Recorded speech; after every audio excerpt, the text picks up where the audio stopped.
Hello everyone, welcome to educative space. आज इस video में हम हिमाचल प्रदेश यूनिवर्सिटी द्वारा कंडक्ट करवाए गए एमएससी बॉटनी एंट्रेंस एग्जाम 2026 के क्वेश्चन पेपर पैटर्न और प्रिपरेशन स्ट्रैटेजी को डिस्कस करेंगे।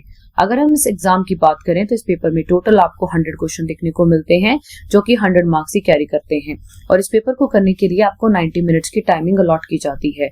और अगर हम नेगेटिव मार्किंग की बात करें तो इस पेपर में आपको कोई भी नेगेटिव मार्किंग देखने को नहीं मिलती। एग्जाम कंडक्टिंग बॉडी, जैसा मैंने आपको बताया, हिमाचल प्रदेश यूनिवर्सिटी ही इस एग्जाम को कंडक्ट करवाती है।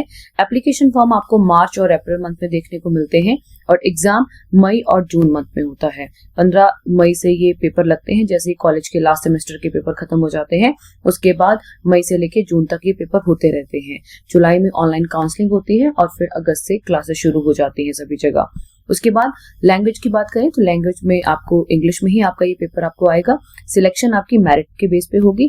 जिस हिसाब से आपके एंट्रेंस एग्जाम में नंबर आए होंगे उस हिसाब से मेरिट लिस्ट बनेगी आपकी कैटेगरी वाइज और उस हिसाब से आपको कॉलेज अलॉट किया जाएगा। एग्जामिनेशन मोड की बात करें तो पेपर आपका ऑफलाइन रहता है। नेक्स्ट हम देखेंगे कौन कौन से जो यूनिट्स हैं जो आप पढ़ के आएंगे और फिर हम ये भी देखेंगे कौन कौन से यूनिट के कौन कौन से टॉपिक आपने अच्छे से पढ़ने हैं। सबसे पहले हम बात करेंगे सेल बायोलॉजी, बहुत इंपॉर्टेंट है। Then plant diversity, plant physiology, phycology and microbiology, applied botany, ecology and evolution, genetic, molecular biology, biochemistry, developmental biology, plant biotechnology, pathology in plants and biology of gymno and angiosperm. अगर हम university की बात करें तो university as such कोई भी entrance exam के लिए सिलेबस प्रोवाइड नहीं करती। ये जो मैंने भी सिलेबस बनाया है, ये मैंने जो प्रीवियस ईयर क्वेश्चन पेपर है उनको प्रॉपर एनालाइज करा है कि कौन कौन सी यूनिट्स हैं, कहाँ से कितने क्वेश्चन आ रहे हैं, उसके बेसिस पे मैंने ये सिलेबस बनाया है। होप सो आपके लिए हेल्पफुल रहेगा। नेक्स्ट हमारे पास जो सबसे पहली यूनिट आ रही है that is called cell biology. Cell biology बहुत इंपॉर्टेंट है। आप शुरू ही यहीं से करिएगा पढ़ना ताकि आपका जो बेस हो वो बहुत ज्यादा स्ट्रांग बने। Cell biology is the most important unit in this entrance because यहीं से आपकी बाकी चीजें भी क्लैरिफाई होंगी। जैसे सबसे पहले आप क्या पढ़ेंगे, स्ट्रक्चर और फंक्शन ऑफ ऑर्गेनेली, चाहे माइटोकॉन्ड्रिया हो, प्लास्टिड हो, एंडोप्लाज्मिक रेटिकुलम हो, गोल्गी बॉडीज हो, इन सब के आपको स्ट्रक्चर्स पढ़ने हैं। फिर मेम्ब्रेन ट्रांसपोर्ट सिस्टम पढ़ना है, क्या एक्टिव ट्रांसपोर्ट सिस्टम होता है, कैसा आपका पैसिव ट्रांसपोर्ट सिस्टम होता है, and most important cell cycle, चाहे माइटोसिस हो या मियोसिस हो, ये बहुत इंपॉर्टेंट है। नेक्स्ट यूनिट हमारी रहेगी प्लांट डाइवर्सिटी। तो जो प्लांट किंगडम है बेसिकली वो आपको अच्छे से पढ़ के जानी है क्योंकि यहाँ से आपको बहुत सारे क्वेश्चन देखने को मिलेंगे। आप पहले 11th और 12th की एनसीईआरटी से शुरू कीजिएगा और देन फिर आप ग्रेजुएशन के टॉपिक्स को अच्छे से पढ़िएगा। जैसे सबसे पहले हम पढ़ेंगे इसमें थैलस ऑर्गेनाइजेशन इन एल्गी। तो एल्गी में जो थैलस ऑर्गेनाइजेशन होती है वो कैसी होती है उसके बारे में पढ़ेंगे।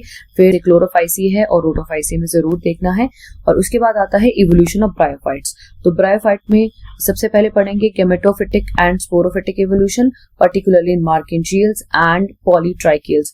पॉलीट्राइकियल और मार्केंट्रियल से क्वेश्चन पेपर में मैक्सिमम टाइम हर साल देखने को मिला है ब्रायोफाइट से, तो इसको आप ध्यान से पढ़ के जाना है। देन आता है हमारे पास टेरिडोफाइट इवोल्यूशन। टेरिडोफाइट इवोल्यूशन में कि कैसे स्पोरोफाइट का ओरिजिन हुआ होगा, what do you mean by heterospory, और जो सीड हैबिट होती है अर्ली वेस्कुलर प्लांट्स में वो कैसी रहेगी। तो ये सारा आपने देखना है।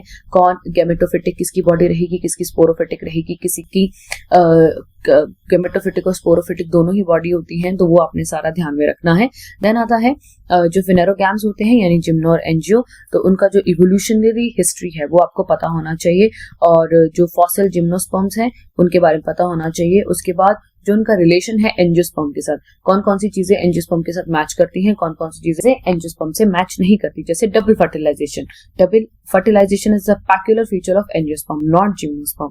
तो ये सारी चीजें आपको पता होना चाहिए। फिर आता है comparative morphology of reproductive structures, जिसमें आप फ्लावर का इवोल्यूशन, इन्फ्लोरेसेंस के जो टाइप्स होते हैं वो आपको पता होने चाहिए। रेजमोस हो गया, दूसरा हो गया, और जो अव्यूल के जो टाइप होते हैं चाहे ऑर्थोट्रोपस हो, एनाट्रोपस हो, इसके बारे में आपको पता होना चाहिए। और जो प्रिमिटिव और एडवांस फैमिली है एंजियोस्पर्म्स की उनके बारे में आपको प्रॉपर नॉलेज होनी चाहिए। तो जो प्लांट डाइवर्सिटी है, चाहे वो प्लांट किंगडम हो, फिर जो एंजियोस्पर्म में रिप्रोडक्शन हो या जिम्नोस्पर्म में रिप्रोडक्शन हो, और बाकी भी गेमेटोफाइट या स्पोरोफाइट, इनके बारे में आपको प्रॉपर नॉलेज होनी चाहिए। नेक्स्ट यूनिट है प्लांट फिजियोलॉजी। जो प्लांट फिजियोलॉजी है वो आपकी काफी इंपॉर्टेंट यूनिट है। यहाँ से आपको 10 to 12 क्वेश्चन डायरेक्टली या इनडायरेक्टली पेपर में पूछे जाएंगे। तो इसमें जो टॉपिक रहेंगे वो है water potential, cohesion tension theory, potassium ion pump, stomata के लिए जो यूज होता है, और प्रेशर फ्लो हाइपोथेसिस, ये आपने जरूर पढ़ना है। फिर हमारे बहुत इंपॉर्टेंट आते हैं जैसे लाइट रिएक्शन हो गए, डार्क रिएक्शन हो गए, तो जेड स्कीम क्या होती है, साइक्लिक और नॉन साइक्लिक फोटोफॉस्फोराइलेशन में क्या फर्क होता है, उसके बाद C3 और C4 जो प्लांट्स होते हैं वो क्या होते हैं, क्रांज एनाटॉमी कौन फॉलो करता है, C3 करते हैं, C4 करते हैं, कैम पाथवे क्या है, तो यहाँ से आपको क्वेश्चन देखने को मिलते ही मिलते हैं।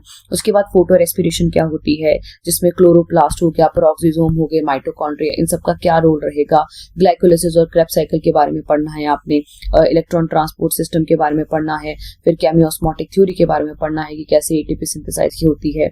उसके बाद आता है नाइट्रोजन फिक्सेशन, तो जो भी नाइट्रोजन फिक्सिंग बैक्टीरिया होते हैं, चाहे वो एरोबिक है, नॉन एरोबिक है, फैकल्टेटिव है या ऑब्लिगेटरी है, ये सारे आपको पता होने चाहिए। नाइट्रोजनस एंजाइम और नोड्यूल फॉर्मेशन कैसे होती है लेग्यूम्स में, लेग हीमोग्लोबिन क्या है, इसके बारे में आपको नॉलेज होनी चाहिए।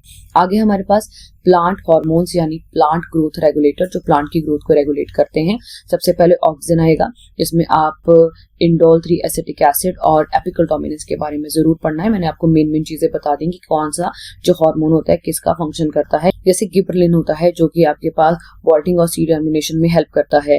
फिर जो आपके पास साइटोकाइनिन है वो एक एडेनिन डेरिवेटिव है जो कि सेल डिवीजन और एंटी एजिंग में हेल्प करता है, यानी सेल का डिवाइड होना, उसी का मतलब साइटोकाइनिन होता है। उसके बाद आता है ABA, तो ABA आपके पास कौन सा है, स्ट्रेस हार्मोन है, एब्सिसिक एसिड, और ये स्टोमेटल क्लोजर का काम करता है। देन आता है इथाइलिन, इथाइलिन इकलौता गैसेस हार्मोन है जो कि फ्रूट राइपनिंग में काम आता है। और फिर हमारे पास छोटे छोटे टॉपिक है जैसे फाइटोक्रोम्स क्या होते हैं, फोटोपेरियोडिज्म क्या रहेगा, और वर्नेलाइजेशन क्या होती है, तो यहाँ से आपको कुछ रिलेटेड क्वेश्चन देखने को मिलते हैं।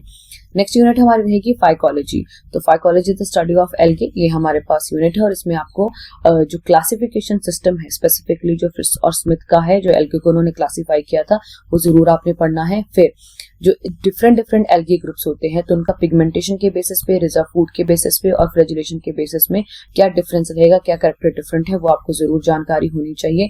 जैसे कि साइनोफाइटा हो गया, क्लोरोफाइटा हो गया, जेंथोफाइटा हो गया, फियोफाइटा हो गया और रोटोफाइटा हो गया। उसके बाद आते हैं रिप्रोडक्शन के बारे में, तो रिप्रोडक्टिव साइकिल पता होनी चाहिए कि कौन सी हैप्लॉन्टिक साइकिल फॉलो करते हैं, कौन डिप्लॉन्टिक या कौन दोनों, यानी हैप्लोडिप्लॉन्टिक या डिप्लोहैप्लॉन्टिक साइकिल फॉलो करते हैं। उसके बाद आता है जो एल्गे होते हैं उनका जो इकोनॉमिक सिग्निफिकेंस है, स्पेसिफिकली जैसे अगार अगार हो गया, उसके बाद एल्जिनेट हो गया, और उनका जो रोल है एज अ बायो फर्टिलाइजर वो भी आपको जरूर क्लियर होना चाहिए, ये बहुत इंपॉर्टेंट है हमारे पास। नेक्स्ट हमारे पास आएगा माइक्रोबायोलॉजी। माइक्रोबायोलॉजी में सबसे पहले आपको बैक्टीरिया की अनाटॉमी पता होनी चाहिए, और ग्राम पॉजिटिव और ग्राम नेगेटिव बैक्टीरिया क्या होते हैं, कैसे उनको सेल वॉल के बेसिस पे अलग अलग सेपरेट किया जाता है, ये आपको जरूर नॉलेज होनी चाहिए। उसके बाद आता है हमारे पास जेनेटिक रिकॉम्बिनेशन। जेनेटिक रिकॉम्बिनेशन में आपको कॉन्जुगेशन के बारे में, ट्रांसफॉर्मेशन के बारे में और ट्रांसडक्शन के बारे में नॉलेज होनी चाहिए। फिर आते हैं वायरसेस। वायरसेस में जैसे स्ट्रक्चर हो गया टोबैको मोजाइक वायरस का, बैक्टीरियोफेजेस का, इसके बारे में आपको पता होना चाहिए। और फिर आपके पास जो लिटिक और लाइसोजेनिक जो रेप्लिकेशन साइकिल होती हैं वायरसेस की, उनके बारे में नॉलेज होनी चाहिए।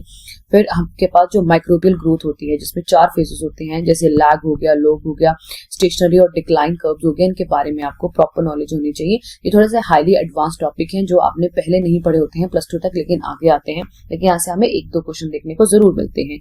उसके बाद आता है again applied microbiology, industrial fermentation में कैसे हेल्प करती है, एंटीबायोटिक प्रोडक्शन में, फिर उनका जो रोल है एग्रीकल्चर में, that is very very important, ये आपको जरूर पता होना चाहिए।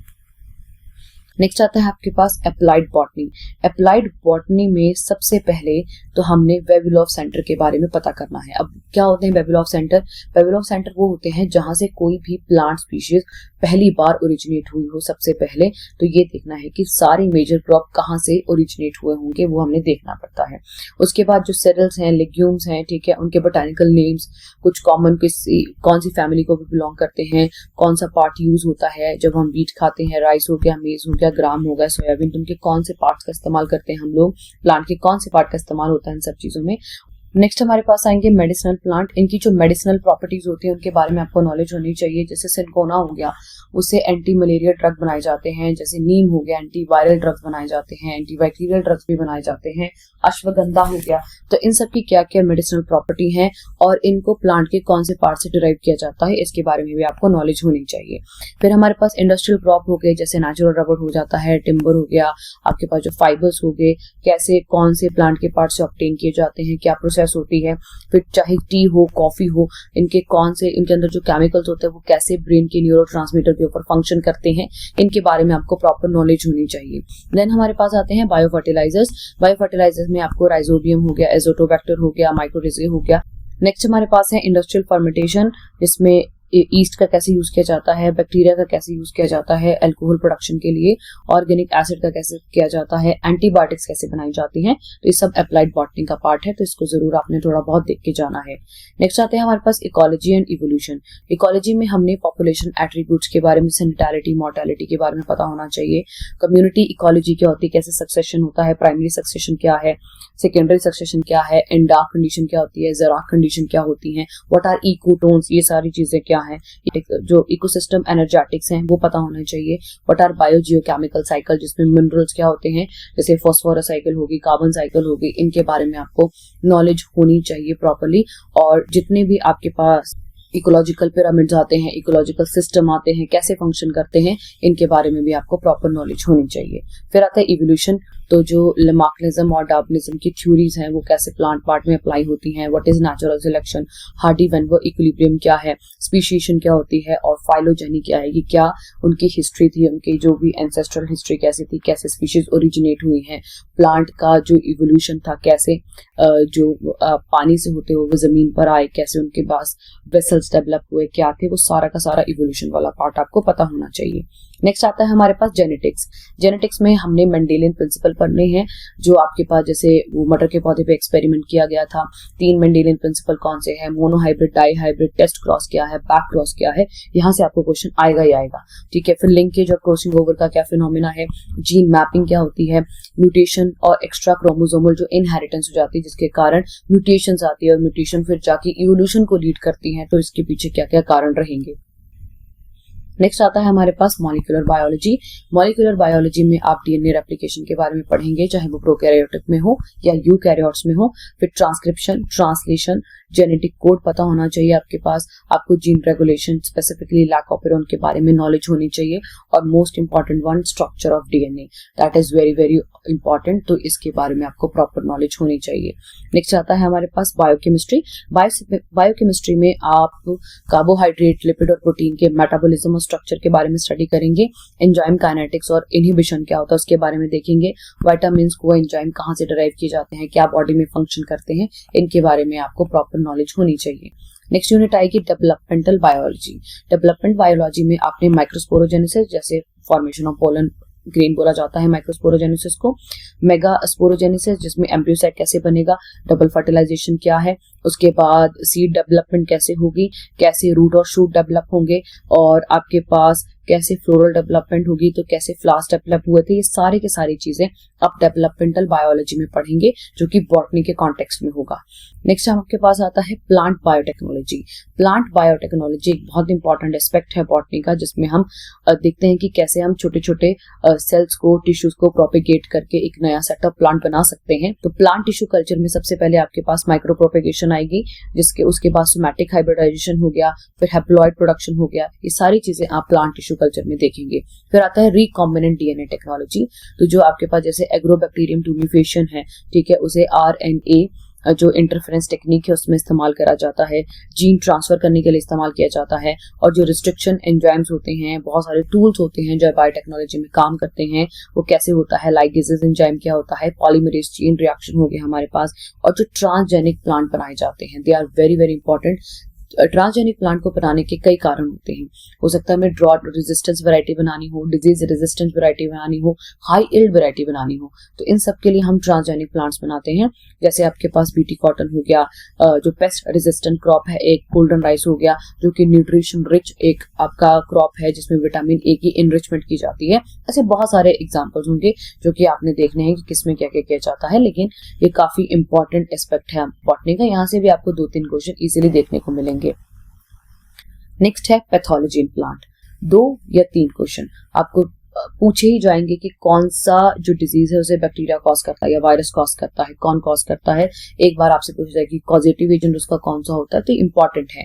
प्लांट पैथोलॉजी में जैसे आप सिट्रस कैंकर के बारे में पढ़ेंगे एक आपके पास, उसके बाद late and early blight of potato हो गया, red rot of sugarcane हो गया, जितने भी स्मट डिजीजेस होते हैं इनके बारे में आप पढ़ेंगे। इनको कौन कॉज करता है और इनको कंट्रोल कैसे किया जा सकता है, ये सब नॉलेज आपको होनी चाहिए। नेक्स्ट आता है biology of gymno and angiosperm. पहले भी डिस्कस हुआ है, लेकिन जो जिम्नो और एंजियोस्पर्म है वो बहुत इंपॉर्टेंट है, तो इनके बारे में आपको प्रॉपर नॉलेज होनी चाहिए कि कैसे है। जैसे आपके पास जो जिम्नोस्पर्म थे, ठीक है, उनमें जो वेसल थी वो एब्सेंट थी, एक्सेप्ट जो निटेल से जो सबसे जो हाईली एडवांस जिम्नोस्पर्म वो निटेल ही थे, उनके पास थे वेसल्स। फिर आगे वही कंटिन्यू हुए एंजियोस्पर्म में, ठीक है। उसके बाद आपके पास आता है कैसे आप उसे क्लासिफाई करेंगे, और फिर उसके बाद है एंजियोस्पर्म। एंजियोस्पर्म में स्पेसिफिकली जो क्लासिफिकेशन का सिस्टम एंजियोस्पर्म में वो आपको पता होना चाहिए, चाहे आर्टिफिशियल है जैसे नीलियंस ने दिया था, इसको सेक्सुअल सिस्टम भी कहा जाता था, बैंथम और हुकर ने दिया था। उसके बाद आपके फाइलोजेनेटिक जो रिलेशन है जो कि एंगलर एंड प्रेंटल ने दी थी, ठीक है, और हचिनसन थे के साथ, और ये आपके पास कैसे उन्होंने एंजियोस्पर्म फाइलोजेनिक ग्रुप क्रिएट किया था उसके बारे में आपको प्रॉपर नॉलेज होनी चाहिए। फिर टेक्सोनोमिक हायरार्की क्या है, इंटरनेशनल कोड ऑफ नोमेनक्लेचर में, ठीक है, क्या प्रिंसिपल होंगे, कैसे किसी को नाम दिया जाएगा। फिर मैक्सिमम टाइम आप जैसे कुछ फैमिलीज हैं, चाहे डाइकोट है, मोनोकोट है, इनके बारे में, इन फैमिलीज के बारे में प्रॉपर नॉलेज होनी चाहिए। क्या इनका फ्लोरल सिस्टम होता है, कैसे इनकी ओवरी होती है, सुपीरियर होगी, इंफीरियर होगी, कैसे होगा, ये सब पता होना चाहिए। जैसे रेननक्यूलेसी होगी, ब्रासिकेसी है, फेबिएसी है, एस्ट्रेसी है, और सोलेनेसी और लेमिएसी। और मोनोकोट में जो ग्रास फैमिली है जिसे हम पोएसी कहते हैं, और ऑर्किडेसी फैमिली है, इनके बारे में भी आपको प्रॉपर पढ़ के जाना है।